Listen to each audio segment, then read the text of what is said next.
It is an honor to present Season 3 of Alpha Kappa Alpha Sorority's iconic web series, Conversations, where we focus on the significant contributions of some of our most distinguished members, those women who, with vision, determination, and grit in many cases, have made extraordinary contributions not only to the sorority, but to their careers and to mankind in general. Alpha Kappa Alpha's Conversations is an extension of our historic Heritage series, which was introduced over 50 years ago. And so we're very pleased to have this third season where we will focus on some women who have made their mark not only in the sorority, but as mentioned earlier, on all mankind. So in the words of our legendary soror, Dr. Maya Angelou, we say to you, we still like air, rise. That is the story of Conversations. Welcome again to Season 3.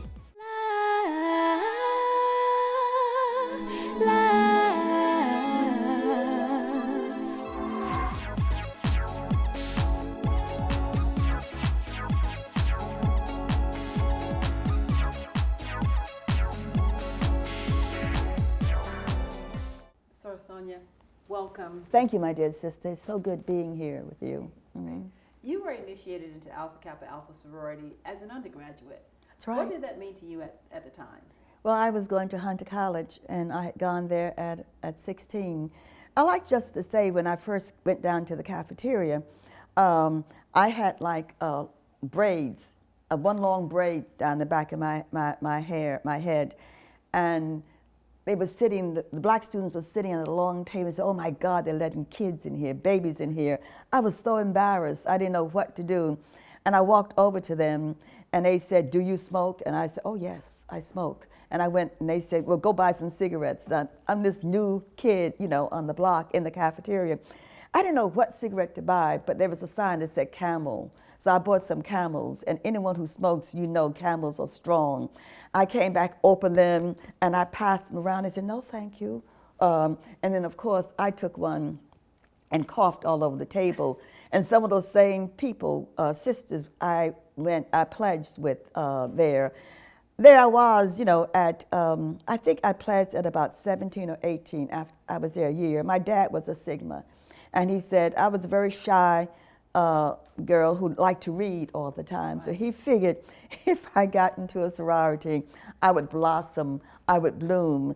And also it was part of our history that I go into a sorority because he was in a frat. So I went into AKA. No, I remember asking him, well, where should I go? He said, oh, he gave me a funny look, AKA.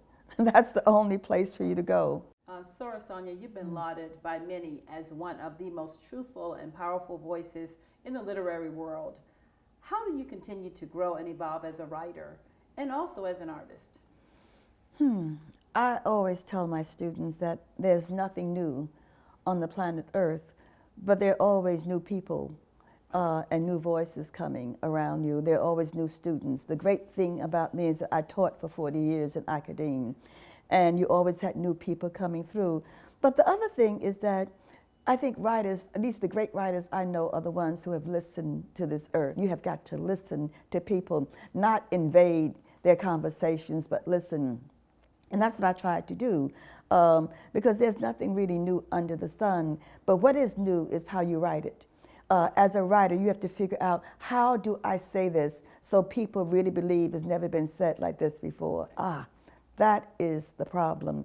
And that is what many of these young writers have to face now, because people have written everything you think about love, you know, about death, about killing, about raising children, you know, about whatever.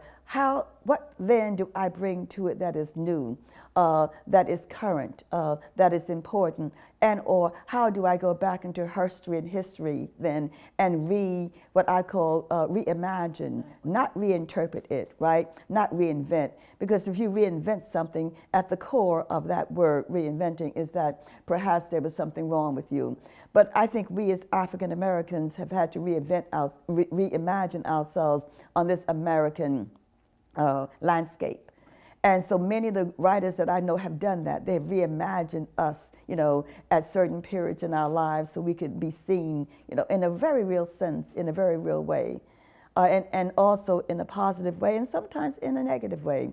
But that reimagining of every 10 or 15 or 20 years allows a lot of new developments to happen. And that leads right into the next question around activism. We've seen you and other poets like the late, our sorority sister, Maya Angelou, use poetry as a medium for activism. What role can poetry play today in creating change in America? Right. Well, you know, poets have always been what I call creators of social values. They have effected change. And those that I know who have done that have never separated activism from their work, that the activism gets interspersed in the words, right? Yeah. But it's something that really does answer that question, and it's a quote that is just an amazing quote from Carlos Fuentes. He said, and I quote, "We only hurt others when we're incapable of imagining them. Cruelty is caused by a failure of the imagination, the inability to assign the same feeling and values to another person that you harbor in yourself." So I make people imagine me and my people and women and children, you know, and when I can make them imagine me and understand me from this imagining of me, then you understand you can begin to erase that cruelty, that people, because they can't imagine you as such. But our writings, of all the great writers I know, they've made people truly understand who they are. They've made them imagine them in their own room, in their own house, in their own school, in their own room someplace. And once you can do that, you have a place of meeting at some particular time. You mentioned earlier that you were an educator for over 40 years. Oh, yes. And Alpha Kappa Alpha was started by a group of educators at Howard University, and even today, over half of our members are still very much ingrained in academia. Can you talk a little bit about some of the valuable lessons or some of the lessons that you imparted to your students through the years? My dear sister, I taught the first course called The Black Woman in America. Can you imagine? That was done at the University of Pitt. And I can't say it was my idea. It was the idea of those young sisters, you know, who used to hang in my office, and I would say at 7:30, I gotta get home. I have children at home. And I said offhandedly one evening, you know, sometimes I think we need a course on us. Never say that around young people. B.B. Moore Campbell was part of that group. She was my student there at the University of Pitt. I come back to my office at 8 o'clock, and they're lined up, 20 strong. And I said, "What are you doing here? Professor Sanchez, you've got to teach a course on us." I said, "So what are we going to call it? The Black Woman?" You know, being funny. They said, "Yes."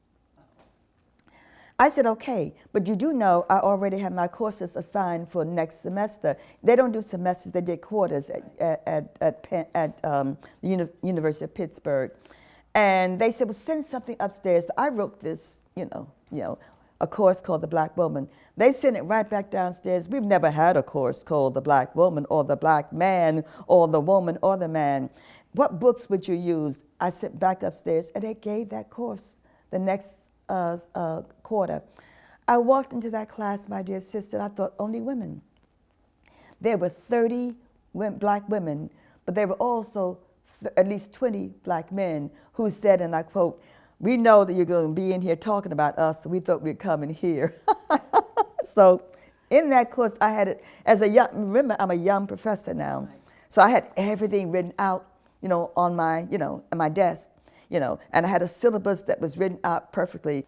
In the middle of everything, one of the sisters stood up and said, "I hate all men, especially black men." And I went, oh my God. I went back to my book. There was nothing in my syllabus that said, "I hate all black men." What do you do? And then what you do, she was crying. What you do, you learn when you teach that you improvise. Right. And I went and held her. The whole class held her, you know, held her tears. 2 weeks later, a brother stood up, "I hate all black women." And so what I had to do is that we read a book called Clotel. And in that book, I had to go back and reread it and decipher it and dissect it and perform major surgery. And what I learned from Clotel is that I began to see that the African woman, this enslaved black woman, began to look at black men secondarily through the eyes of the slave master.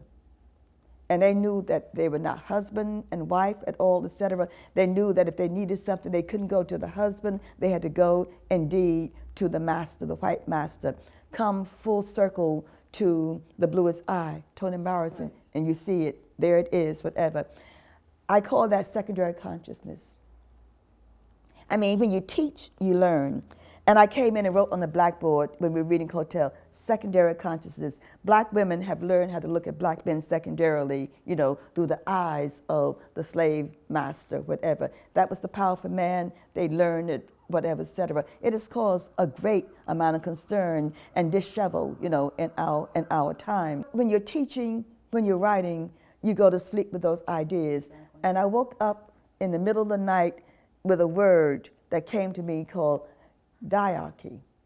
You know, we had patriarchy, matriarchy, and Monahan. We were all matriarchs. We were these terrible black women. But all of a sudden, I went to the dictionary, went down to my study, diarchy, you know, which means any family that's you know, under duress, as we were.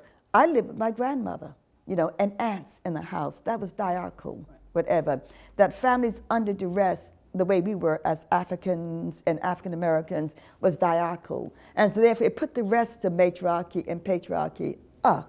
Teaching, my dear sister, coming full circle, makes you study, makes you reimagine yourself on this American landscape. And those are reimaginings, whatever, diarchal as opposed to matriarchal, patriarchal, which pretends power, and we didn't have that power at all. As we read your history, there's been themes all throughout it about empowerment. That's what you've taught young people. Right. That's what you speak about even now. It's all about empowerment. And that conveys a sense of being fearless. And so what does being fearless mean to you? Well, being fearless, I took on the educational system in New York City, and they put my behind out. You know, they said, and that was about my students. They, you know, they made a mistake. They went and sat in the president's office, and I was their advisor. And we never did anything. But you know, you have all kinds of people who come into a group and they led them into the president's office. He called the police, and the police were coming in. One of the students ran and got me out of class, and I really booked over there. And I saw these cops coming in, swinging, you know, and I got in front of them. I said, I said, these are well-trained students. You know, we've talked about what it means to sit in. They're not destroying anything, whatever, and I'm going to get arrested with them, right? Well, you know, and I did. I remember handing my purse to my student, one of my students who worked for me, told him to call home to let them know that I was going to get arrested. And we got arrested together. An amazing thing happened. They put all of us in with prostitutes. You know, and first my students were like, you know, the college students like, what are we doing in here? I said, these are sisters. And what do you do wherever you are, you teach. I said, those are your sisters, you know, and because they're in here for prostitution, whatever, doesn't mean they're not your sisters. And because I said, every place you go, you teach, right. You know, and if you think we're going to make it in America, you know, on the few middle-class people that we got from colleges, you got it wrong. I said, we make it because of the people. That's what we're all about at this particular point. Because nobody was teaching what I was teaching at that time. This is the early days, right? I went the next day, the main lawyer was prosecuting. The next day, a young guy came in with a briefcase. He literally dropped all his papers on the floor. And the lawyer and I helped pick it up. And I looked at my lawyer and he said, what did you say to it? And I told him, he said, oh, Sonia, you shouldn't have said that. I said, man, who else is teaching this in New York City, right? It was at the beginning of Black Studies, right? I went back and you know, I resigned, signed my name. But what I did with those students is that I taught them that you don't accept an inferior education, that if you need something, you fight for it, that you challenge presidents, the way we always have challenged presidents, but you learn. And I guess what I'm saying simply is that one of the things I learned from people like Du Bois that we found, Robeson we found, you know, Zora Neale Hurston I found in the Schomburg, you know, Booker T. Washington I found in the Schomburg. All of these people I found, and I wrote it longhand, gave it to my students when we started Black Studies, and they understood that they were a continuum. Right. They were a continuation of these great, great people who have gone before. So when civil rights came along, I understood we were a continuation of that, you know, and Du Bois said, we cannot accept from America equal rights to do wrong. Right. And that's what I taught my students, right. And so you've always had the spirit of fearlessness, and we truly appreciate that, not only as Alpha Kappa Alpha women, but certainly as women of color, and I believe this nation knows and treasures your contributions. And so we thank you. Thank you, my dear Sonia, sister. for taking Thank time you. out of your schedule to be Thank with us you. here. It on is good being here. And we look forward to your continued contributions to not only the world, but certainly to our great sorority. Thank you, my dear again. sister. Great. Appreciate it. Great. Thank you very much.